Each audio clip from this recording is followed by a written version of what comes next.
Thank you, Asia Society, for hosting this book talk. And thank you, everyone, for joining us today. As Dr. Yasufumi told, I'm Tsewang Rigzin. I will be moderating this conversation. To start with, I'll converse with Amy, and then we will open it for audience questions or comment.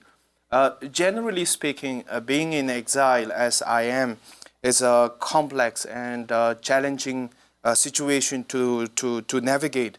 Edward Said, a very famous literature professor at Columbia University, who was also a Palestine refugee, captured it very well in his essay titled Reflection on Exile, in which he wrote that exile is a strangely compelling to think about, but terrible to experience.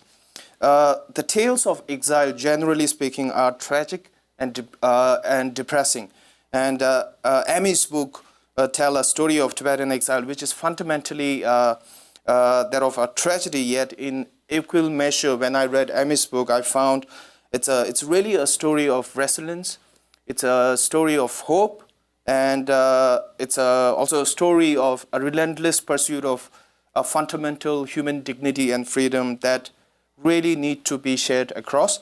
And so thank you and congratulations, Amy, for writing this book. In the book, myself being a refugee, I find it really difficult to sometimes objectively try to look at the things. But Amy, I think you did a wonderful job of blending a political reality with the personal emotions. And there are a lot to cover in your book. But to begin with, can you tell our audience what really motivates you to write this book? Yes, so thank you everyone for coming, and thank you Asia Society for having us. I've been in the audience here so many times, so it's really just kind of amazing to be talking to you from the stage. And Tsewang, thank you for being here again. Tsewang and I was honored when Tsewang came to my first talk. That was in October, and now this is, I think, the last one. So in between, I've had 13 or 14 talks, so it will be interesting to come back and chat with you again. So the book starts, some of you may have read the prologue that Asia Society put online, but if you haven't, the book starts in March 2008 when I was a reporter with the Financial Times, the British newspaper, and I was based in Delhi. And as a reporter, news breaks and you have to cover it, whatever it is. And so I had no idea that I was going to cover Tibetan exiles and refugees in India. But in March 2008, there were protests within Tibet that turned violent. So this was big news. At the time, it was the biggest outburst of violence in Greater China since Tiananmen Square. So it's a big deal. But the day before the day before my first trip to Dharamsala, I was in Bangalore. So I was way down in South India. And then I was told by my editor to get up to Dharamsala, which is quite far up north. And so I had to turn around, go back to Delhi that night, and then catch a 5 a.m. propeller plane, like a tiny 8-seat plane, to Amritsar, which is near the Pakistan border, and then take a Jeep 5 or 6 hours up mountain roads. So I was late to a press conference that the Dalai Lama was giving. And I had never been to this town, and I was late to the press conference, and I was literally running. And when I got there, there were no seats left. All the journalists were there. Every journalist from major outlets were there. And so I sat on the floor.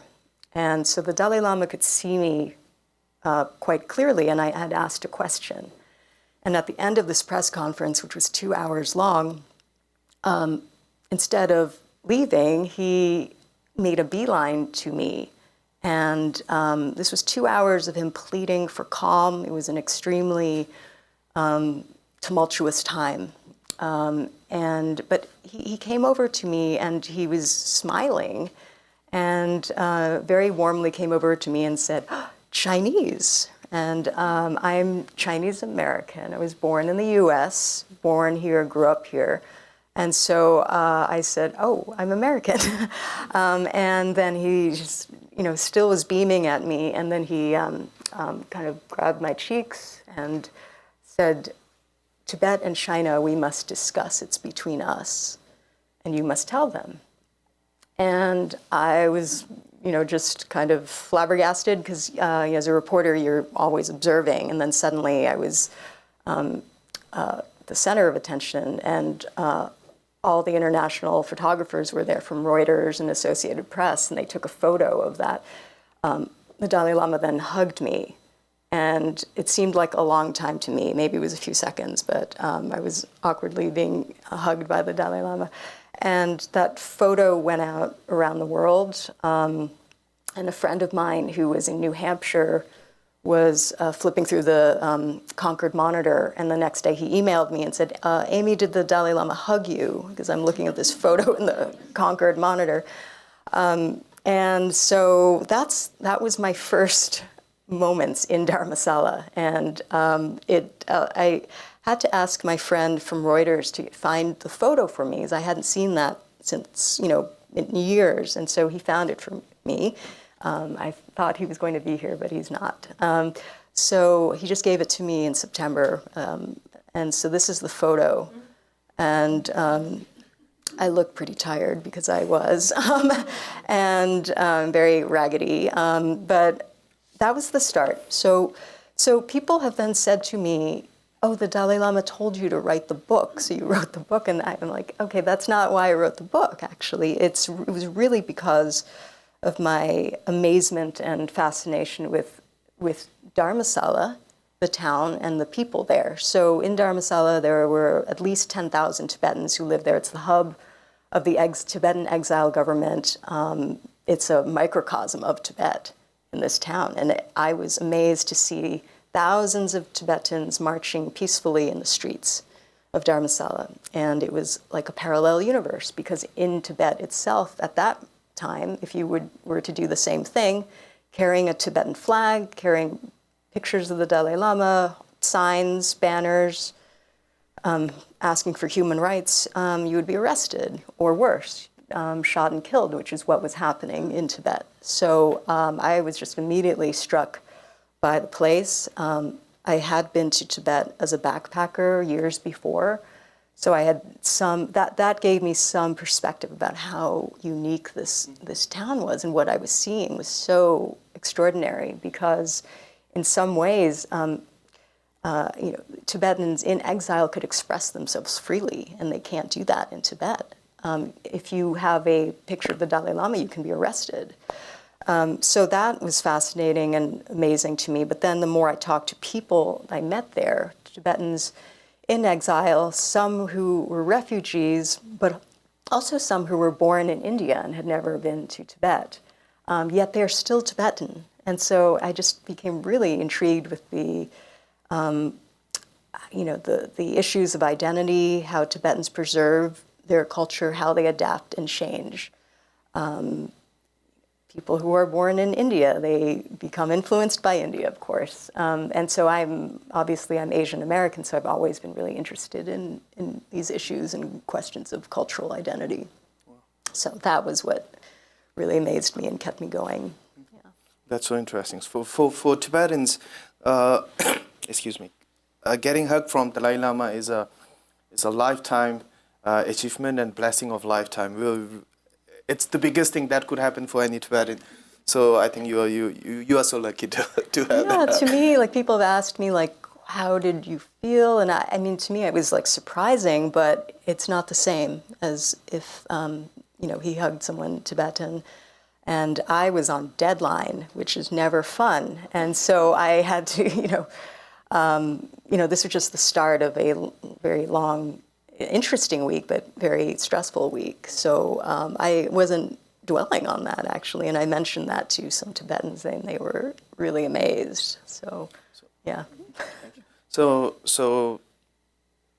you mentioned earlier that the things that really motivated you to write the book are rather the experience of common Tibetans, and you have number of characters in your book: Topten, Norpu, Dorma, and Digi and Digi and Tuntup, right? Yeah. So can you tell our audience, why they had to leave Tibet or they had to become an exile? Yeah, there are three main Tibetans in the book, although I meet many, many people throughout the book. But the three main people who come in and out of the narrative, the first one we meet in the first chapter, his name in the book is Topten. I changed all their names. In the first scene, we're watching a basketball game because he loves basketball. And he had left Tibet as a young man. He became a monk when he was about 12. And he and his cousin decided that they would leave Tibet because they felt like they could practice their religion more freely in India.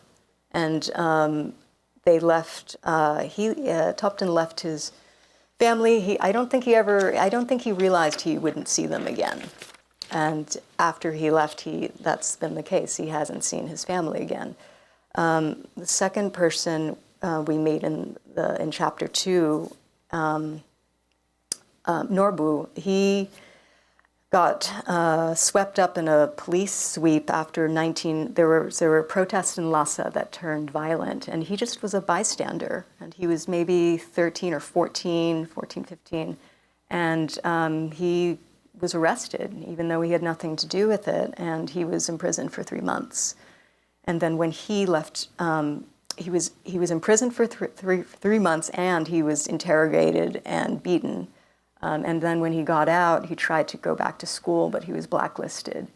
And even when he tried to do jobs, tried to find some work, again, government authorities came and stopped him. So he was blacklisted, and his mother was really upset, and he was upset too. And then his brother said, maybe you should go to India because there's no opportunity for you. So they decided that he would go. And again, he was a young man, and he also didn't realize he would never see his family again.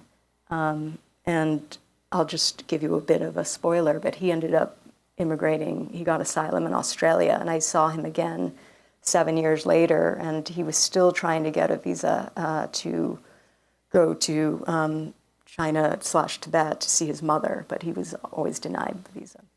And the third set of people, it's a couple, Deki and Dundup, and they fled Tibet in the winter of 2008 as a direct result of the protests that had happened in March. So Deki had helped a friend photocopy some flyers that said human rights, something like, we want basic human rights.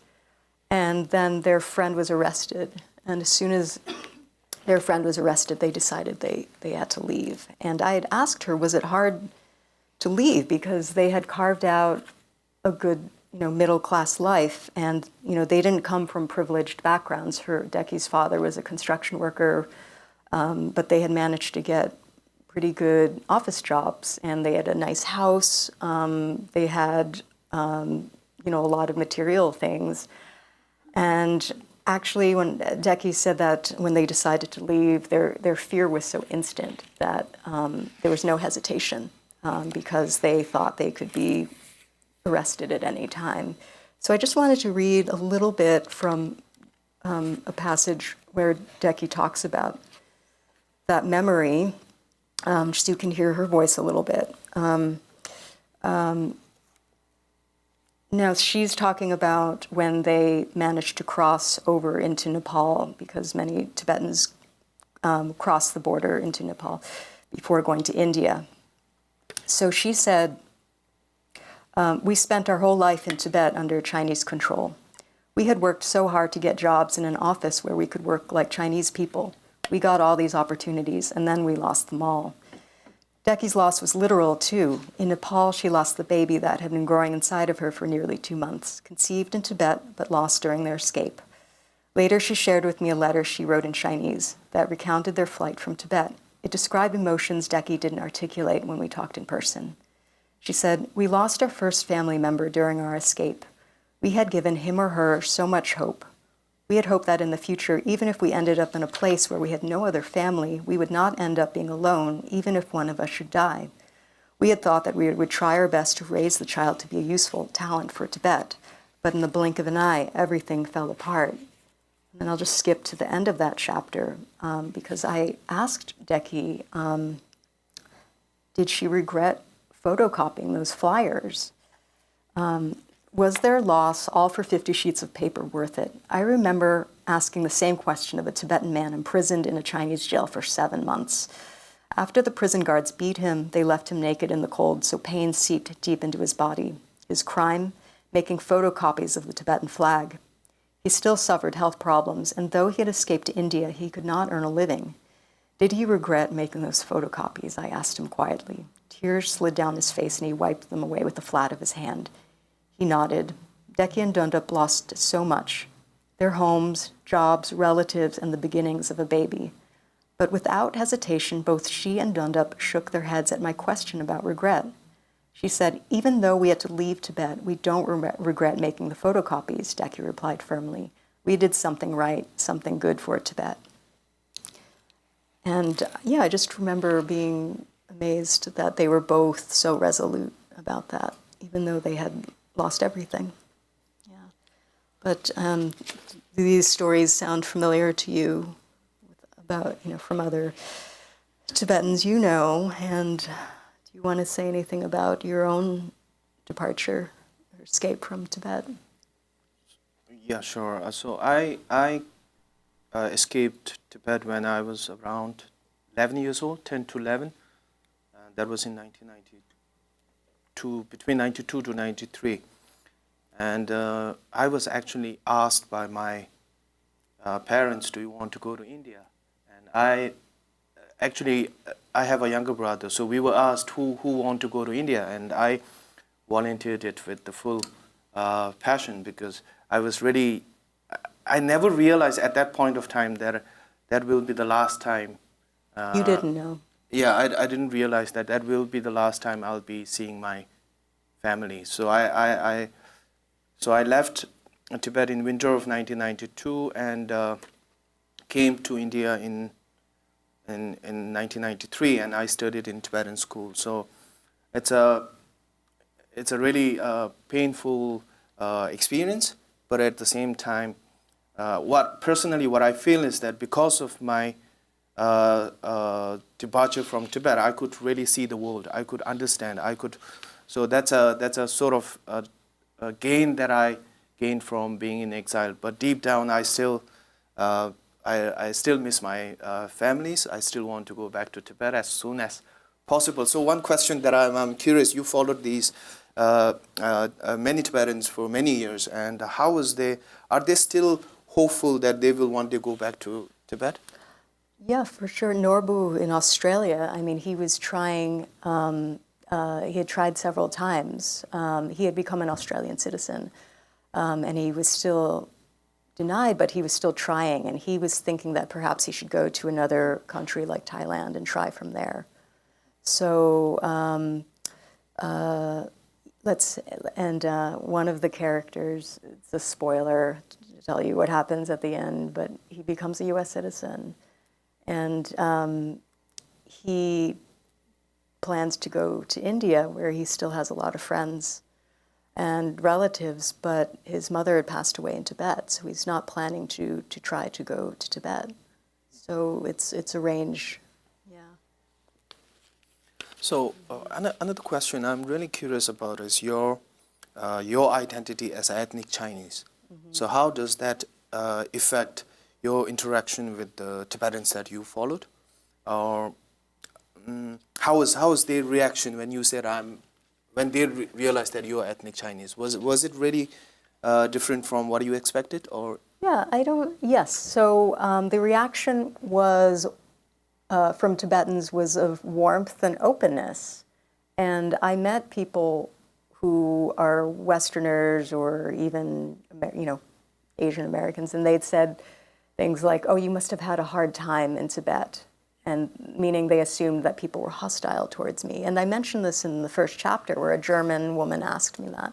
And I said, actually, it's the opposite. People are really welcoming and warm to me. And that was the case, for all the time that I was writing about Tibet issues in India. And then also when I went to Australia to visit Norbu, who had gotten asylum there. And I was always treated, with warmth and openness. And part of the reason is, as you know, the Dalai Lama encourages good relationships between Chinese people and Tibetan people. And I do think that's quite remarkable.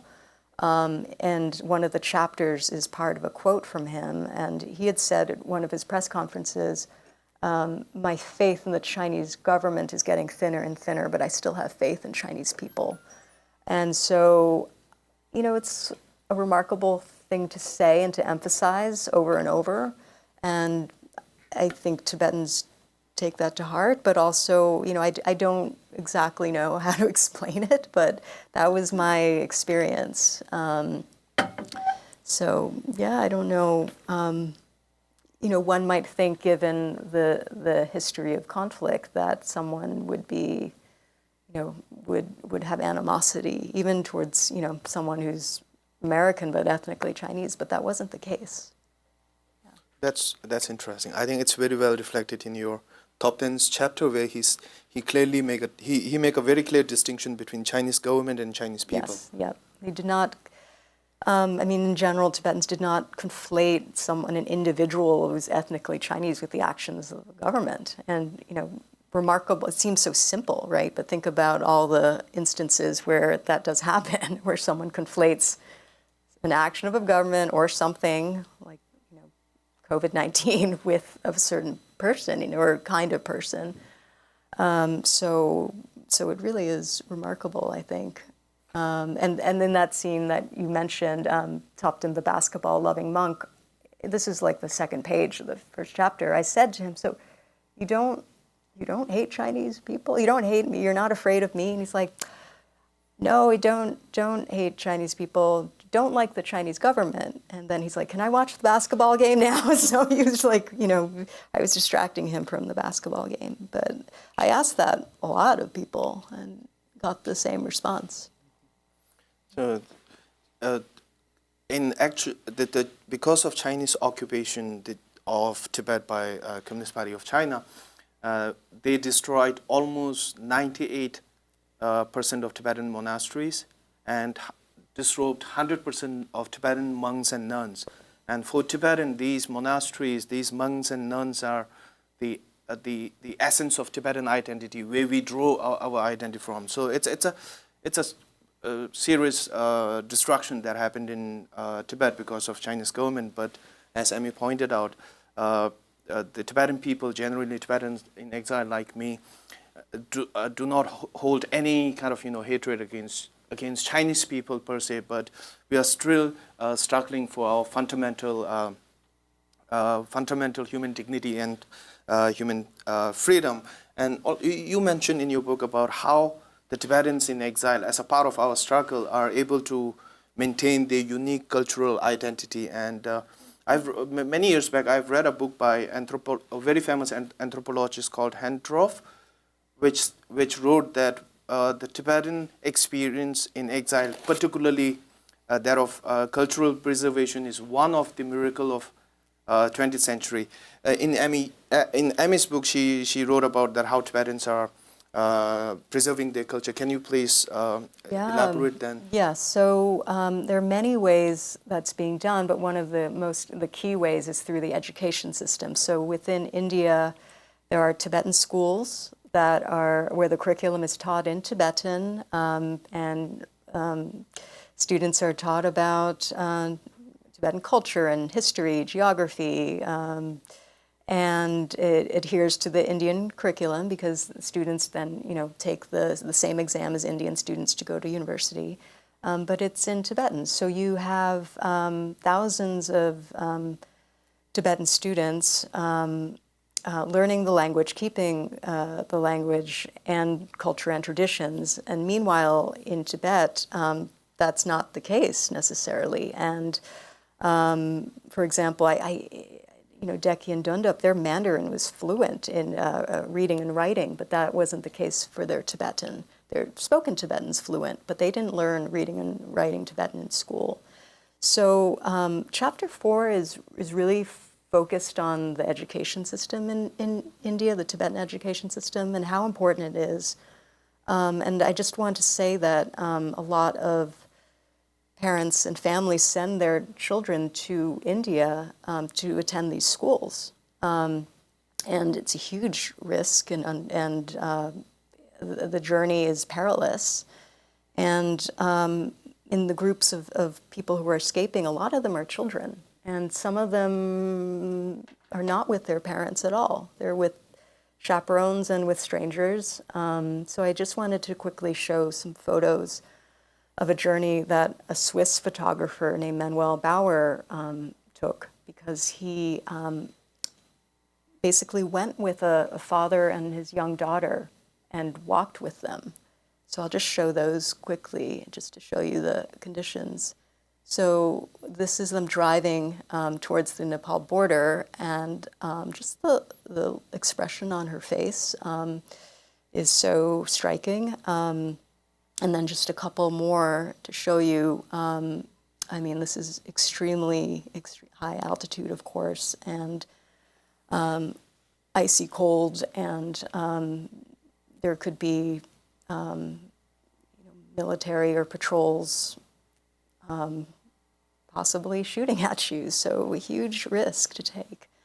And then this is a photo of them resting. And I had talked to several Tibetans, like Topton, he was an adult man. He almost didn't make it.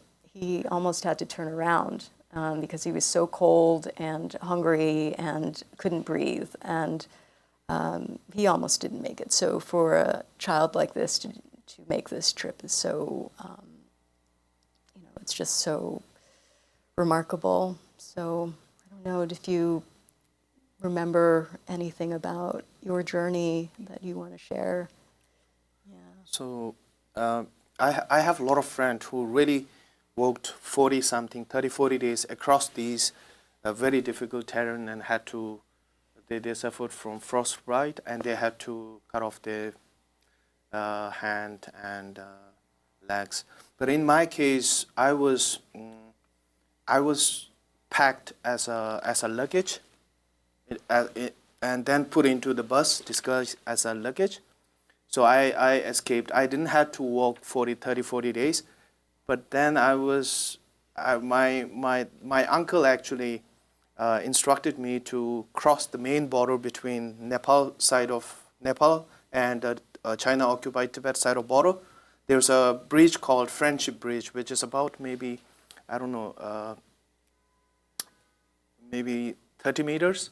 So I was supposed to disguise as a local kid and try to cross this bridge, which I successfully did. But then on the other side, on the Nepal side of border, I was waiting for my uncle, and they came one Tibetan, and he asked me something which I might have said I might have said something that I'm not supposed to say. I think I might have said I'm going to India to study, which is a big no for if you are escaping a Chinese occupation in Tibet.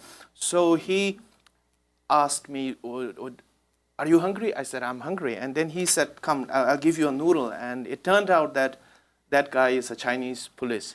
So they caught me, and my uncle had to bribe him some 300 yuan, and then that's how I escaped. But many of my friends, they had a much more worse experience than I did. In fact, there was a shooting in one border crossing where Chinese army are shooting those Tibetan escape from these Tibetan borders. So it's a really difficult journey that many of us had to take.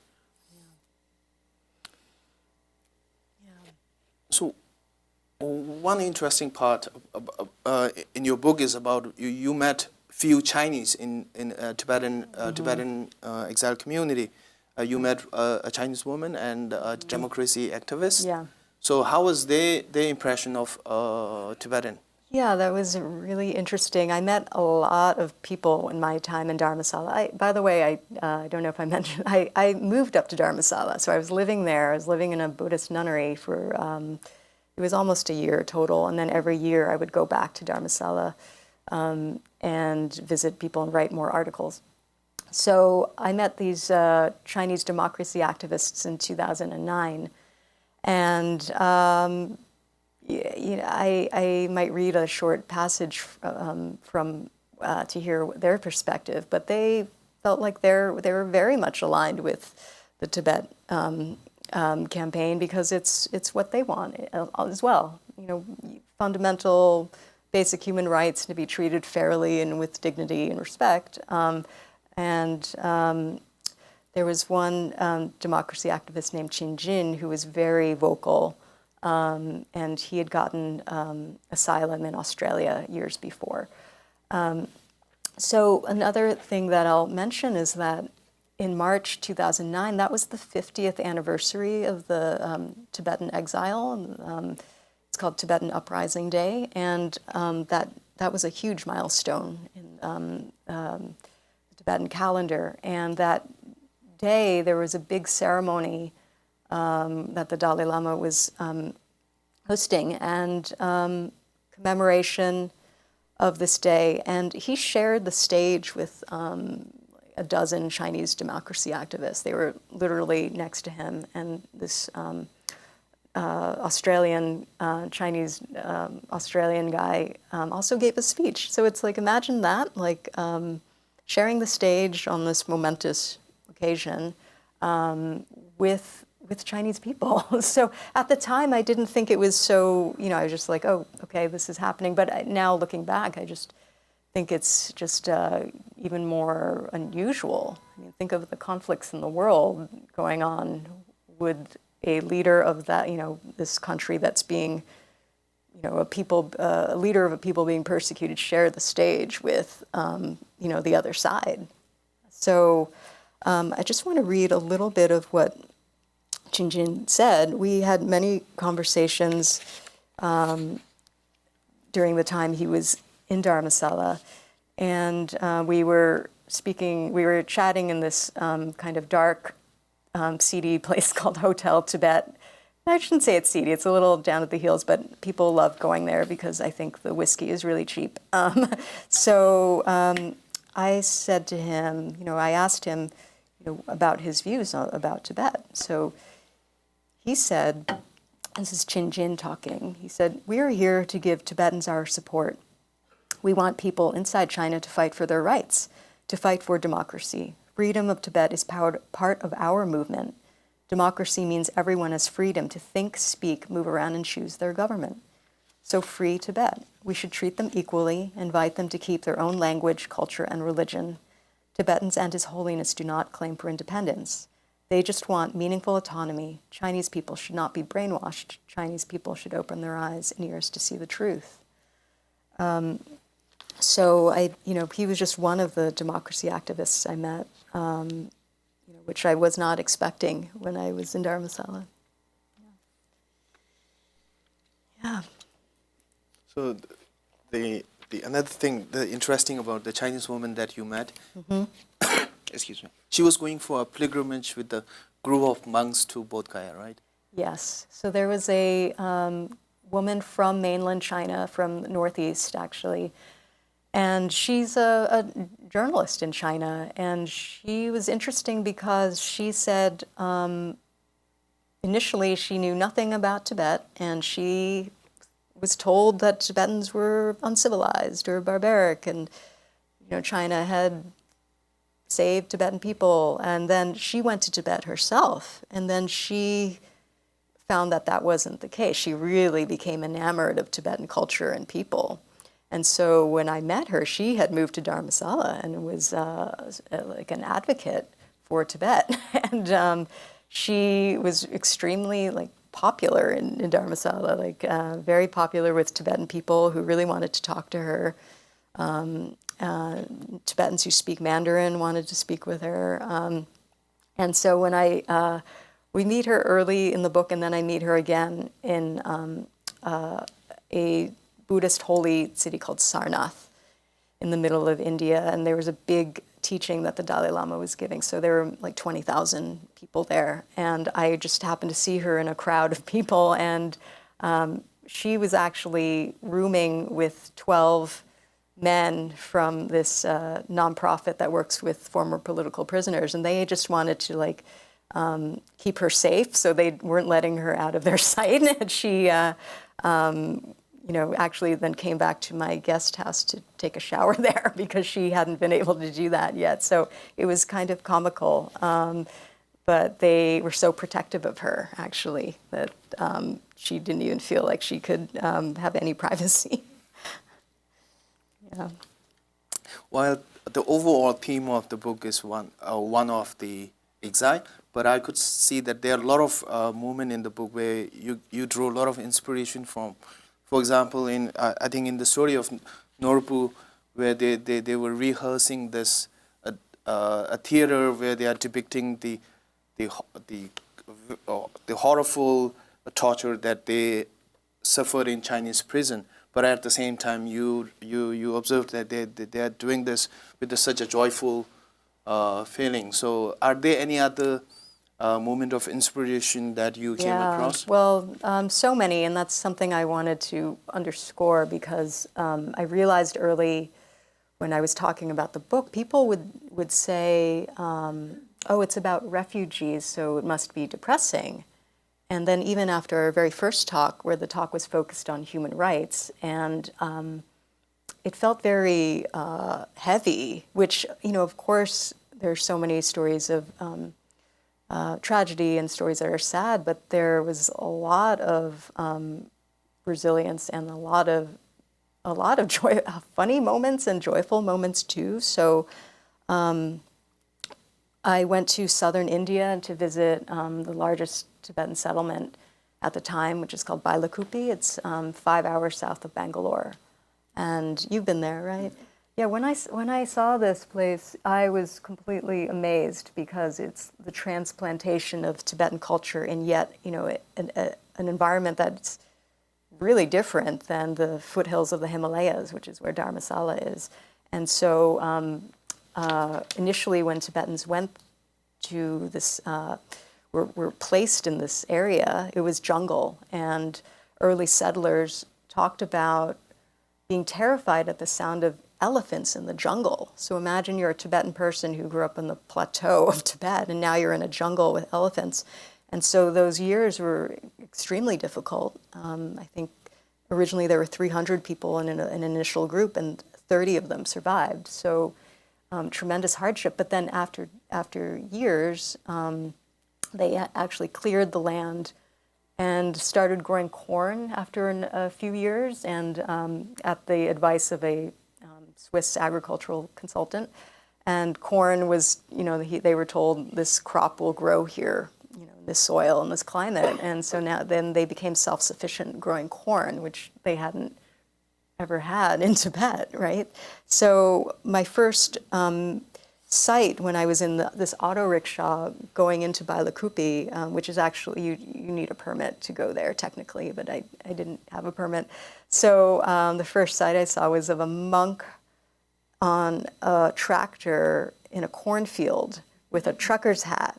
And I was just like amazed at this sight that was so different. So this is a photo from Bailakupi, and you can see this windmill in the distance. And it felt like a cross between like Iowa and Maine. It was just like such a different environment. And it was one of the most beautiful places I've seen in India. And the temple, the monasteries here, the number of monks in these monasteries, they're satellites of the traditional monasteries in Tibet, and very sadly, these esteemed institutions in Tibet only would have, like, let's say, a few hundred monks, but here in Bailakupi, they have thousands. So on the one hand, yes, it's terrible that religious institutions in Tibet are being so repressed, but on the other hand, you transplant this in this new soil, literally, and like this can grow. And then another place I got to see this happening was in Australia. And I never expected to go to Australia, but I visited Norbu there, who got asylum. And this is one benefit of this book taking so long, is interesting things happen to people. And so the largest Tibetan community in Australia is in Sydney, in a beach town. And, you go down to the beach and there are people carrying surfboards, like very Australian. And then, you might see someone in Tibetan outfit as well, like on the beach. Not in the full, but I could tell they were Tibetan. This is a scene, this is a photo from Melbourne. And this is actually the Australia Day parade in Melbourne on January 26th. And it's kind of a controversial holiday. It's a little like Columbus Day here. But I think Australia is rebranding it as kind of a multicultural day. So I was invited to walk with the Tibetans. And I couldn't find them at first because there was every kind of group you could imagine. There were like drummers from Kerala, there were like Filipino, dancers, and then there were also like, the Star Wars fan club and skateboarders club. So it was like this kaleidoscope of every group. And then I saw the snow lion flag, and then I could find the Tibetan group. But just, seeing this for myself, they are holding the Tibetan flag and Australian flag together. And then afterwards, we went to this park where there was a huge picnic with all the members of the parade. And, they were passing around momos and also digestive biscuits, again, that blending of different cultures and influences. So I just might play like 2 or 3 minutes of a radio story I did from Voice of America that's about this, about the Tibetan community in Australia. So I think we will have a listen for a couple minutes.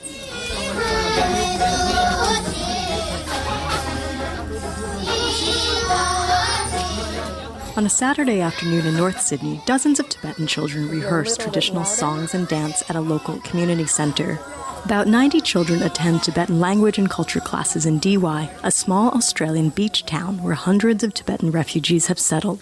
Local Tibetan leaders say there are at least 1,200 Tibetans living in Australia. Most are refugees who fled to India from Tibet, although some were born in exile in India. Despite their relatively small community, far from their roots in the Himalayas, the Tibetans strive to keep the spirit of their homeland alive.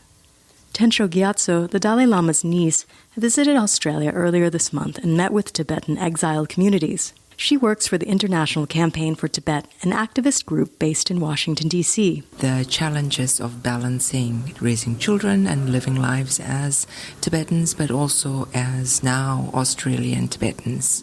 So taking on new identity and learning to weave their life into this new country. And I think they're doing an excellent job. Sydney has Australia's largest Tibetan community with more than 700 Tibetans, followed by Melbourne with about 400. The community has grown rapidly in recent years as more Tibetans in India, where the Dalai Lama is based, are granted humanitarian visas by the Australian government. Tibetans can attend free English classes and vocational institutes and get other support from Australia's social services. But older Tibetans and those with little education often struggle with learning English, finding jobs, and adapting to life in Australia. In front of a packed hall in Melbourne last month, musician Tenzin Chogyal sang the Tibetan national anthem. We would like to present our Tibetan national song. We are allowed to sing this song in exile. If you sing this song in Tibet, then you can be persecuted. So it's to honor the courages of Tibetan people within Tibet.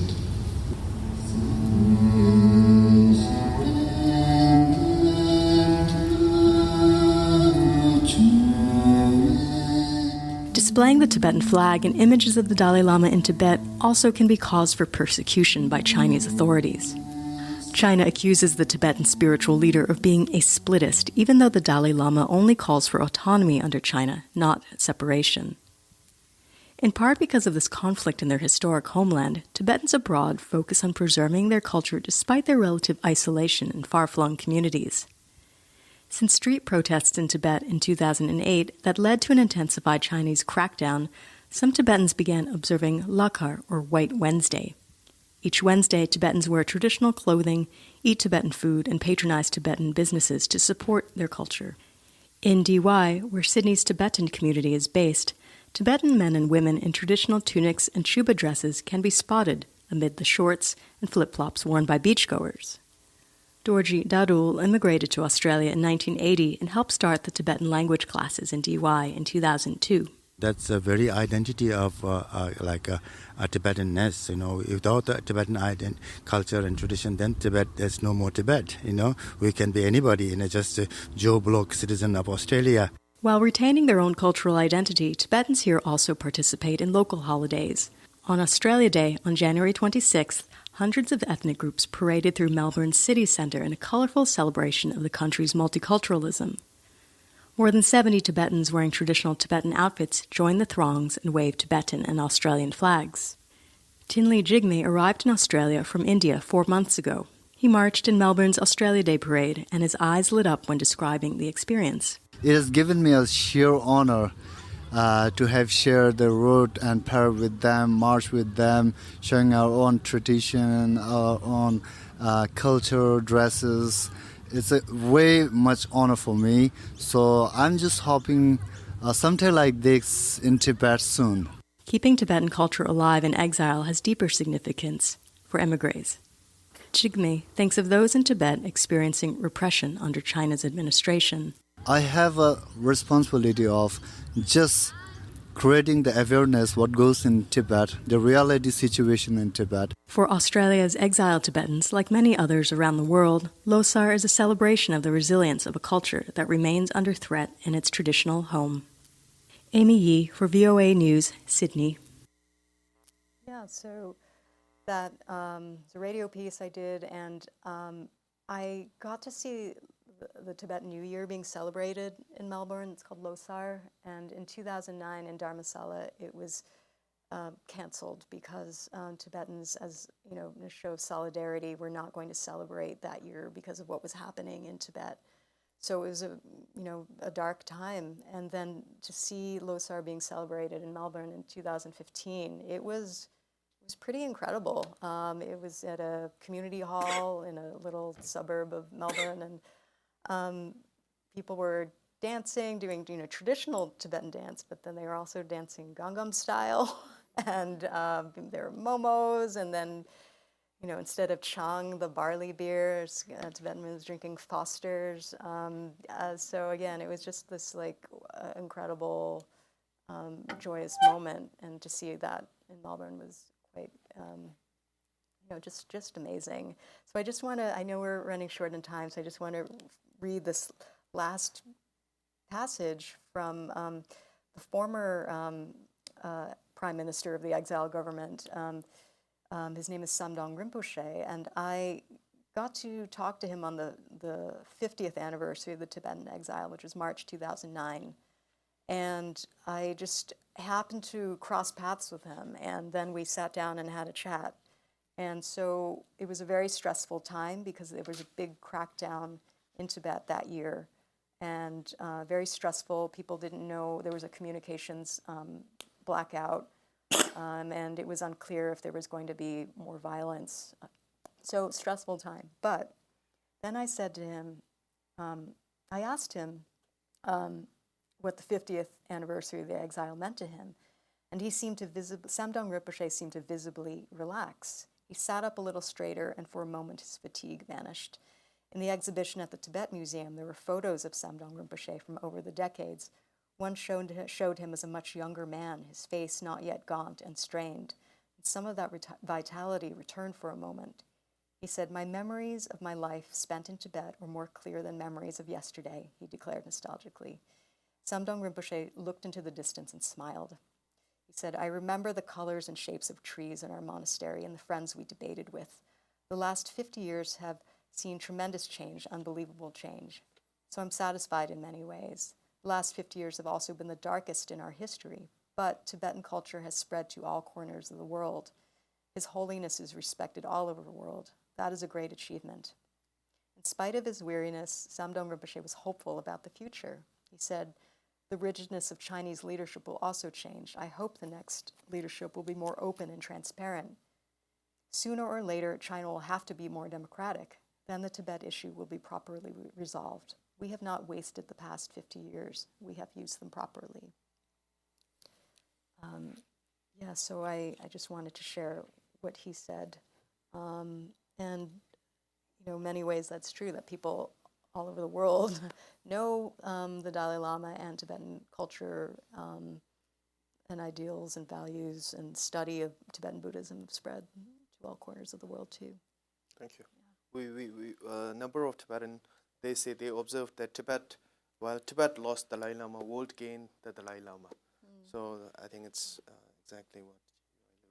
Yeah. Now we are running a little out of time, so if you have, we are open for any questions and comment. If you have, please raise your hand.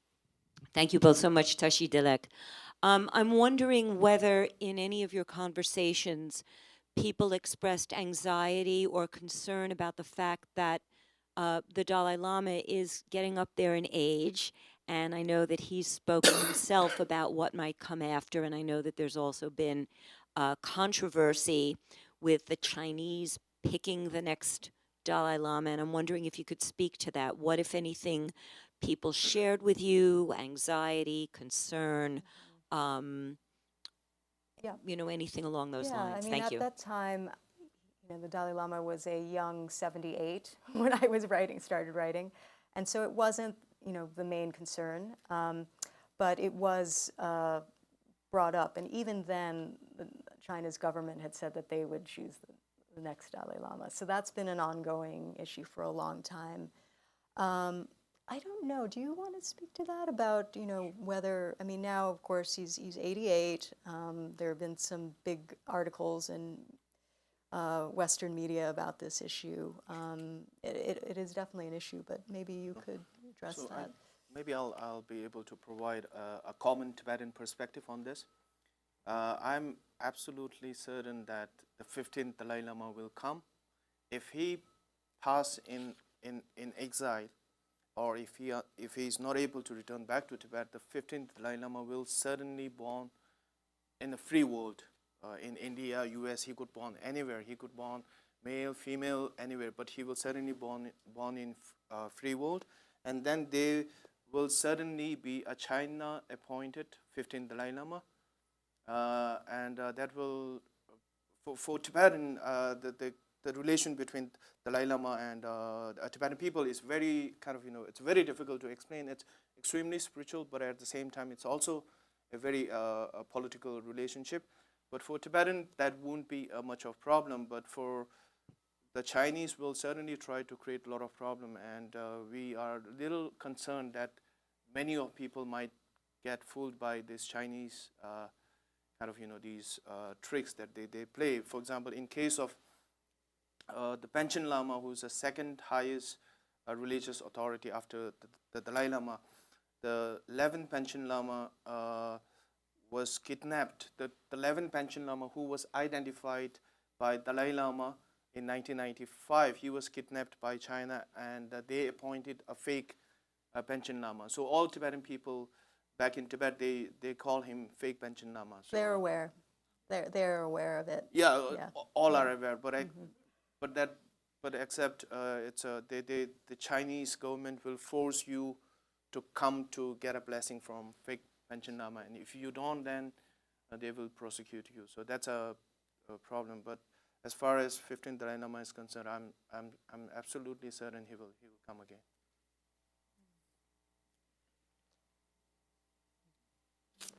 Questions?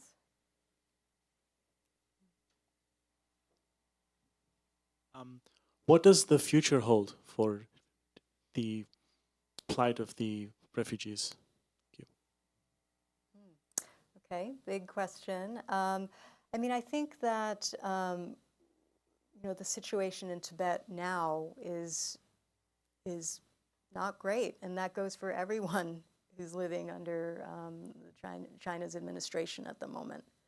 So that includes, minorities, but also Han-Chinese. So near term, it's not great, and but longer term, I don't think, this is after our first conversation, I think there is hope longer term. And, a lot of that for me is seeing what Tibetans have done in exile. The cultural institutions, religious institutions, those have been transplanted, and they are growing and thriving. It doesn't mean that things are perfect by any means, but there are these seedlings that have been transplanted all over the world. And one of the, I got a sort of endorsement from a Chinese emigre writer named Ha Jin, and he said, you can try to crush, he basically said something like, you try to crush them, you can't. So, that's sort of how I see things. And it doesn't mean that there's plenty of things that are not perfect in this situation, but I do not think it's hopeless at all. If you want to add anything to this. Sure. It's a difficult situation for sure, but. Yep. I think in the around 2,300 recorded history of Tibetan people, last 50, 60 years had been the most difficult part for Tibetan people. But at the same time, I'm very certain that the near future might be very difficult for Tibetans, but in the long run, I'm sure that Tibetans will prevail, because you can't. So brief contextual information. So in Tibetan exile population is just 3% of it's just 3% of all Tibetan. It's around no more than 200,000. So the actual 97% of Tibetans are inside Tibet. So as long as there is this suppression and repression by outsiders, the Chinese Communist Party, I'm sure that we will continue resisting the suppressions, and eventually we will able to return back to Tibet. If not me, certainly my kid will be able to go back to Tibet. And I also tend to look at different world historical, do some brave kind of a cursory level historical analysis. If you look at the British India, British ruled India for more than 200 years, and now they gained their independence in 47, and now one of their own son, Rishi Sunak, who's currently a prime minister of the UK. So who would have thought that will be possible back then? So I'm sure we'll be free soon.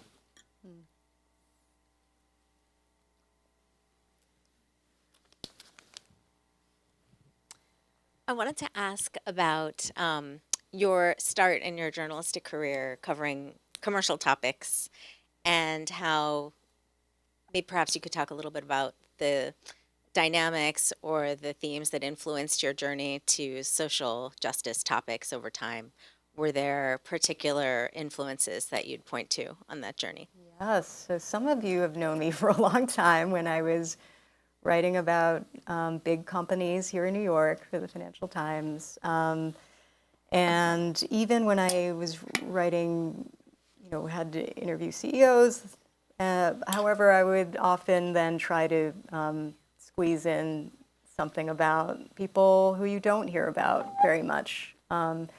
So, that could be the workers in the hotel, not just the CEO. And I do remember specifically writing a piece about that. It was about training workers in Las Vegas after I did the interviews with the CEOs. And that turned into like a really interesting labor story, but also about social and economic mobility for people. So I had always been really interested in that. And then I got a chance to go to India, and even there, I was still covering the bread and butter, big, business stories. But in India, there's so much you can write about that has to do with social issues. So then I really started getting into writing things that I cared a lot about, that had to do with reducing poverty, basically, and social justice issues. So for sure, had I not gone to India, I'm not sure what would have happened. I may not have stayed a journalist, but when I got to India, I was really inspired by what I could write about, while also, covering our bread and butter stories, and started learning a lot about some of the drivers of poverty and injustice. So had a really formative time in India, and loved my time there. We'll have one last question.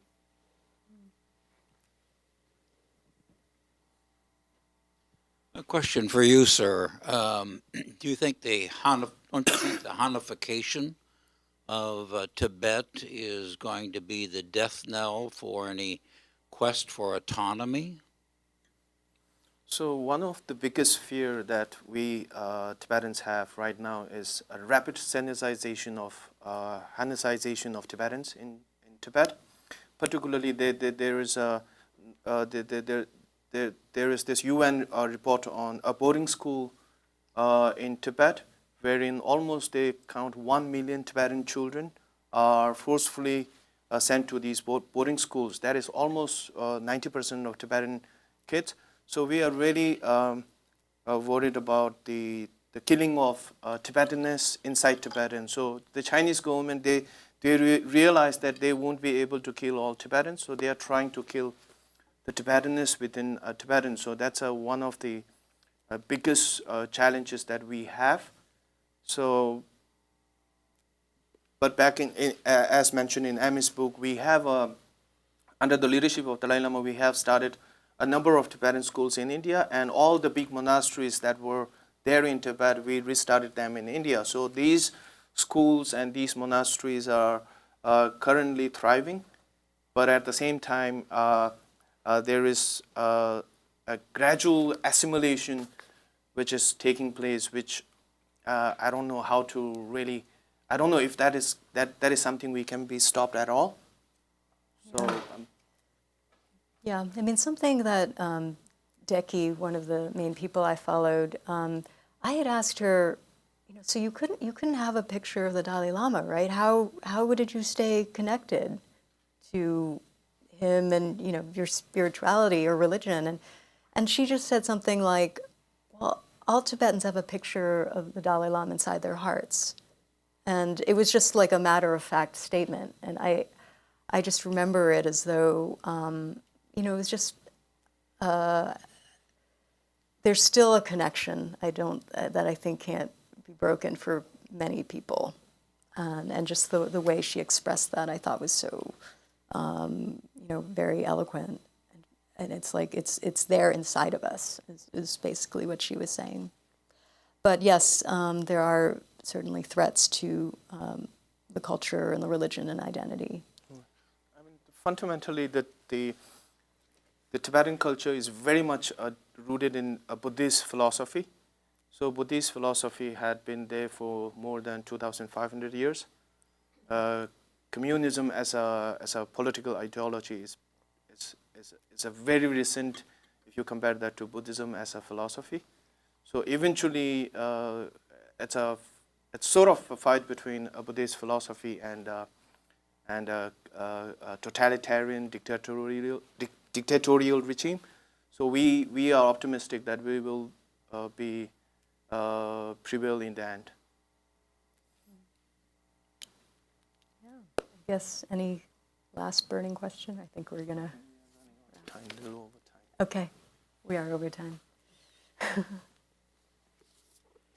Okay, thank you so much. I think we're wrapping up. Thanks.